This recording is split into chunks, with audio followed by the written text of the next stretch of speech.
As reported by CBS, hours after the fencing went up at the facility, a letter went out from the Broadview Fire Department to Homeland Security saying, in part, built, without a permit, a fence on a public street under the jurisdiction of the village of Broadview, currently blocking Broadview Fire Department access to that road. The department demand that the fence be removed immediately. It went up 4 days after Friday's heated exchange that led to multiple arrests and the use of tear gas and pepper balls by DHS agents against those trying to block the entrance to the facility. DHS said police under J.B. Pritzker's sanctuary jurisdiction refused to answer multiple calls for assistance. Hours later, the city pushed back, saying, Broadview Police Department did not receive today's multiple calls for assistance from the leadership of the IC detention facility in Broadview. That is false. What, they're going this way, they're going that way. It's been a little bit crazy and a little chaotic, cars been parking here and there. Tom Johnson lives on the other side of 25th Avenue and says people have been parking illegally on their residential street and swarming the facility. Protesters back out here this morning holding signs and making noise when ICE vehicles exit from the fence.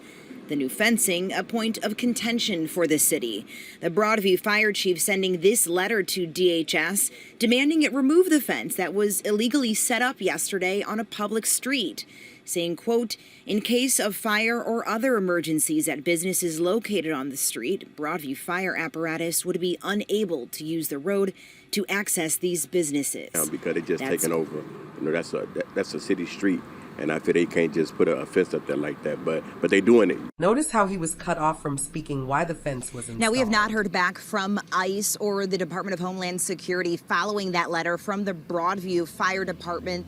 We were kind of on the front line of it as a vehicle was coming, and so we were looking to block the vehicle. It still kept driving, almost ran over someone, and at that point we started seeing the pellets. So it was tear gas, it was pepper spray, a little mix of both.